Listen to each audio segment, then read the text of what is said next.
Saya bilang, apakah Polri sudah punya peluru yang bisa U-turn atau mutar balik? Setahu saya peluru itu hanya di Israel ada. Di Israel memang sudah ada.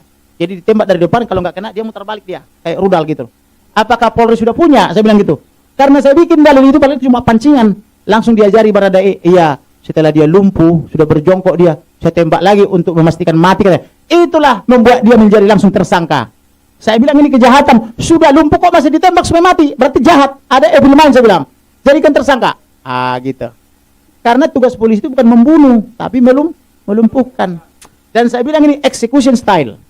Ini hanya pengecut yang melakukan pembunuhan seperti ini. Jadi orang sudah berjongkok, tapi ditembak lagi kepalanya sampai tembus ke hidung dengan sudut tembak 60. Kalau dia menembak dari atas, nggak mungkin kena di belakang. Kalau kena di belakang itu petak umpet, saya bilang gitu. Maka akhirnya satu persatu dibukakan. Tadinya dibilang pelecehan terjadi ketika baru pulang dari Magelang karena suaminya pergi PCR katanya. Saya langsung patahkan. Pak, saya ke Mabes Polri sampai hari ini gratis PCR di lantai 4. Padahal saya bukan anggota Polri. Kenapa kok pejabat utama Polri harus kecentilan pergi ke tempat PCR? Orang tamu aja dikasih gratis kok. Bahkan dia dulu ketika Dirtipidum Polri, dia ngasih gratis itu di lantai 4. Karena Perdisambo kan mantan Dirtipidum. Saya setiap kali ke sana itu dicolok hidung saya gratis. Gak bayar, langsung belumnya hasilnya seketika oleh tenaga nakes. Kok sekarang jadi pejabat utama Polri harus pergi PCR? Ini yang tidak masuk akal saya bilang. Akhirnya terbuktilah bahwa Perdisambo bersama istrinya sama-sama di rumah dinas itu. Akhirnya laporan mereka pun saya minta dihentikan. Itu hoax saya bilang. Karena dihentikan laporannya, pindah lokus delikti. Tahu kan lokus delikti? Tempat kejadian perkara. Jadi di Magelang katanya. Nggak jadi dia di Duren 3. Nggak jadi di Duren 3 pelecehannya. Pindahlah ke Magelang katanya kan gitu. Ini macam anak-anak. Kok sudah bintang 2 kok kayak begini? Saya bilang gitu. Lebih mudah lagi saya patahkan. Kenapa? Kalau sudah dilecehkan di Magelang oleh Joshua, kenapa ibu masih kecentilan foto foto almarhum, fotonya dikirim ke adiknya? Kakakmu ini dek, luas sekali, multi talenta, ngerjapan aja mau, sampai bingung mau kasih gaji berapa. Ini dia lagi nyetrika baju anak-anak katanya. Ada nggak wanita yang sudah dilecehkan atau diperkosa masih kecentilan memoto pemerkosanya lalu dikirim pula ke adiknya dan dibilang luas sekali? Nggak ngerti apa artinya luas. Mungkin bahasa Jawa kali itu. Luas sekali katanya. Kamu nggak mau datang ke sini bantuin kakaknya katanya. Bantuin melecehkan maksudnya. Bingung kita. Itu WhatsApp-nya saya baca. Makin malu mereka. Dan Irjen Pol macam apa? Kadif Propam macam apa? Menyuruh yang sudah memperkosa istrinya mengawal dari Magelang ke Jakarta. Kalau terjadinya tindak pidana di Magelang, kenapa tidak lapor di Magelang? Kan tinggal perintah. Dia kan Kadif Propam. Polisinya polisi, tinggal perintah Dirtipidum Jawa atau Kabid Propam Polda Jawa Tengah, tangkap. Istri saya sudah dilecehkan atau diperkosa, kan tinggal begitu. Lah kok ini ibu ini masih rajin WA-WA-an sampai detik-detik terakhir dia dibantai? Artinya ini bohong. Jadi pembohong tidak boleh dipercaya. Di kampung saya di Tanah Batak ada yang begini. Sahali margabus matuatan orang Porsea. Artinya sekali berbohong selamanya tak bisa dipercaya. Kecuali sudah sadar dan bertobat gitu. Kalau sudah sadar dipercaya dong. Tapi kalau masih berbohong terus jangan, nggak bisa dipercaya. Tetapi kenapa bisa ini bohong ini terus disebar di Polri? Karena di Polri ada 3 kelompok. Kelompok pertama tutup perkara ini sampai rapat-rapat. Itulah yang dikomandoi staf ahli Kapolri bersama Kadif Propam Polri. Jadi diciptakan hoax di ruang Kapolri oleh Alamsyah dan kawan-kawan. Kelompok kedua buka seterang-terangnya. Ada juga bintang 3 yang mau mundur kalau tidak dibuka seterang-terangnya. Kelompok ketiga, kambing hitamkan Berada dan Brigadir. Memang Indonesia terkenal dulu tukang kambing hitam. Mungkin karena banyak kambing hitam kali. Jadi jangan sampai kena perwira. Lalu saya katakan, kalau kejadiannya tanggal 8, kenapa baru dirilis tanggal 11? Ada apa? Kejadian Jumat dirilis Senin. Karena di hari Minggu kebobolan mereka di Sungai Bahar. Ada penambahan formalin lalu difoto, divideokan, dikirim ke saya, maka saya pandu terus melalui handphone tetangga. Mereka retas handphone keluarga, saya pakai handphone tetangga 1 kilometer jaraknya, maka komunikasi terus, lakukan ini, lakukan itu. Saya pandu terus. Mereka tidak bisa melacak dari mana yang mengajar-ngajari mereka ini melakukannya. Kemudian, tanggal 11 Juli terjadi pencurian uang. Uangnya almarhum bisa pindah pula, dia sudah di kuburan, bisa pula e-banking dari kuburan. Aneh juga kan? Baru tahu saya ada e-banking bisa dikirim dari kuburan. Makin canggih perbankan di sini. Orang mati bisa transaksi duit, kirim duit pula dia.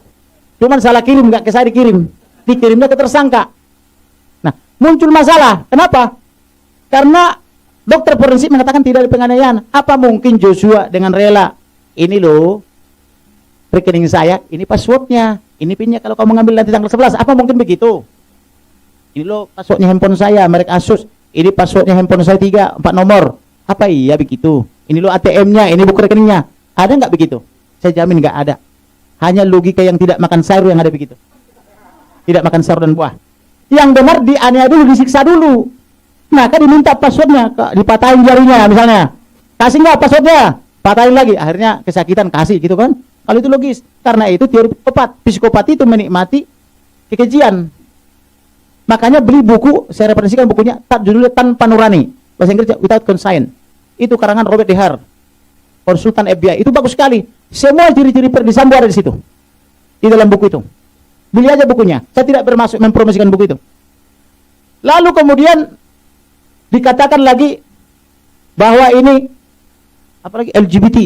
Jadi bikin plan A, plan B, plan C, plan C. Jadi banyak kali plannya. Yang membuat plan sudah mundur. Tapi orang ini lakonin terus plan itu. Termasuk oleh rekan saya, rekan advokat Empatra. Gitu loh. Jadi ini yang terjadi. Yang lebih ajaib sekarang itu ada janji penyidik bahwa saya akan di BAP ulang. BAP tambahan namanya. Untuk memasukkan bukti-bukti yang ditolak ini. Yaitu hasil pengamatan dokter. Nanti abang di BAP aja lah. Jadi bukti yang kami pakai nanti yang dari dokter forensik. Tapi temuan wakil kita ini atau wakilnya abang ini kami masukkan aja dalam BAP abang. Itu janjinya. Oke, siap. Kapan saja saya datang, siang, pagi atau malam gitu. Sampai sekarang tidak dimintai keterangan. Tetapi saya dengar sudah dikirim ke jaksa berkasnya. Ini polisi maksudnya apa ini? Tetapi ajaibnya baik Jenderal Bintang, baik perwira pertama, perwira kedua, perwira 3, semua ketakutan. Saya kirim bukti aja mereka takut. Saya WhatsApp dia, jangan ke saya katanya. Loh kenapa? Abang nggak tahu aja ini di dunia atas ini sekarang kita dipantau. Abang aja nggak takut, kami ketakutan, kata perwira itu. Perwira pertama, perwira menengah. Saya sampaikan kepada brigjennya, jangan bang, jangan ke saya, abang mencelakakan saya. Loh kok orang ini takut kepada bukti? Harusnya takutlah kepada Maha Pencipta toh? Ini takut kepada bukti. Jadi cara menyerahkan buktinya begini. Dari handphone saya pindahin dulu ke laptop yang tidak terkoneksi internet. Dari laptop pindahin lagi pakai flash disk ke laptopnya penyidik. Bayangkan tuh. Berarti tuduhan saya ada mafia, percaya nggak? Ada mafia itu. Orang ini dari ketakutan. Awalnya saya masih nggak percaya karena penyidik ketakutan ketika saya dulu 2011 membongkar IKTP Alkes Hambalang. Itu memang ada ketakutan itu. Karena itu di Medan Utara. Apa orang-orang yang kena itu. Tapi ini ketakutan lagi. Loh kenapa orang ini ketakutan? Lalu saya menghadap ke bintang-bintang. Bintang 1, 2, 3. Mereka ketakutan. Bahkan ada bintang 3 bilang begini. Abangnya aja terlalu berani. Kami semua takut kok katanya. Nah kira-kira kalau bintang 3 takut. Kira-kira bintang berapa kayak yang dihadapinya? Nah itu. Paham ya? Kalau bintang 3 takut. Berarti yang dihadapinya itu. Kalau nggak bintang 4, bintang 5, bintang 6, bintang 7. Kira-kira begitu. Dan ini waktu diutarakan kalimat itu, saya bawa saksi 2 orang mendengarkan. Jadi bukan fitnah. Kemudian mengenai mafia ini, banyak intel saya karena saya dulu waktu kuliah, kebetulan saya ini season terakhir ya. Waktu saya kuliah dulu di Fakultas Hukum UKI, semester 1 saya sudah berpraktek pengacara. Saya karena dekat dengan dosen, karena saya kan kuliah sudah orang tua. Jadi saya dulu boleh dikatakan malah lebih pintar saya dari dosennya. Karena semua buku saya baca tapi tidak secara sistematis, tapi otodidak kan begitu. Jadi ketika saya kuliah karena saya pakai jas juga seperti ini, dosen itu manggil saya prof. Bagaimana prof? Kalau saya bilang, ya bangga kali. Karena dosen saya dulu menjual buku. Pakai batik, dia buku dijual ke mahasiswa. Mahasiswa, walaupun tidak disuruh wajib beli, semua beli. Karena jangan sampai gara-gara nggak beli buku nanti nilainya C, kan gitu. Maka semua beli. Jadi dosen saya itu masih jualan buku dulu. Sedangkan saya sudah pakai jas. Kan begitu. Nah, jadi mereka manggil saya itu prof. Maka semester 1 saya sudah dilibatkan di LBH kampus. Ketika di LBH kampus itu saya membela beberapa intelijen yang dianggap disersi lalu dipecat dari BIN. Kenapa dipecat? Karena dianggap disersi dari Ambon. Karena terjadi friksi antar intelijen karena kesalahan pengguna data intelijen. Dia sebutkan sumbernya. sehingga terjadi perang antara intelijen. Akhirnya mereka keluar dan keluar dipecat. Maka kita bela. Disitulah saya pertama kali tertarik dengan dunia intelijen waktu semester 1. Jadi sampai sekarang saya juga menguasai intelijen karena ada game begini, siapa yang menguasai informasi dan teknologi, dialah pemenangnya. Itu sebabnya sampai sekarang saya banyak data masuk ke saya dan data itu saya olah, nggak langsung saya gunakan. Saya verifikasi dulu. Contoh misalnya, ada aliran uang tanggal 11 Juli 2022 jam sekian. Saya temui kabar reskrim. Ini mengenai aliran uang ini bagaimana, Pak? Oh iya benar. Dipanggil dulu dari TV sama dari TV Texas. Oh iya benar, abang tahu dari mana? Dari intelijen saya. Oh iya benar, itu sudah dibenarkan oleh PPATK katanya. Berarti kan valid toh? Mengenai peredaran narkoba, mengenai minuman keras, itu juga saya tanya. Konon seorang BJP ini, Brigadir Jenderal Polisi ini kerja tiap hari nembak-nembak. Setelah dia minum minuman keras, mabok dia, lagi periksa moralnya polisi. Polisi ini dianggap tidak bermoral, lalu diperiksa oleh dia. Tapi dia sambil meriksa sambil mabok. Tembak sana sini sana. Itu saya lihat sendiri. Loh ini gimana nih, di garda terdepan tapi kok mabuk-mabuk meriksa etikanya polisi. Ini kacau nih. Itulah sebabnya kita harus rebut Polri dari tangan mafia. Tidak boleh lagi mafia antar duit ke pejabat Polri. Tidak boleh antar amplop, antar barang-barang dan antar segala macamnya. Modus mereka ini banyak yang punya mobil mewah. Misalnya Rubicon. Misalnya apa itu yang dari Jepang itu Lexus dan sebagainya. Tapi itu tak ada atas namanya. Walaupun misalnya atas nama angkatannya, misalnya di angkatan 95, B95, HK misalnya. Tapi kalau kita cek itu atas nama PT.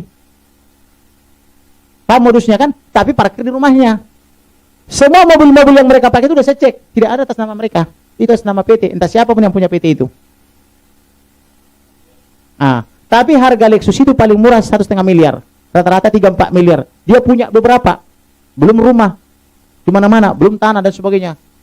Bahkan ada saya dengar ada rumah sakit juga. Nah, pertanyaannya, kalian kasih berapa sih gaji jenderal? Kalian yang tahu kan? Saya nggak tahu itu. Cocok nggak kira-kira? Kalau nggak cocok berarti ada terima dari mafia. Itu adalah. Saya rasa cukup sekian. Terima kasih.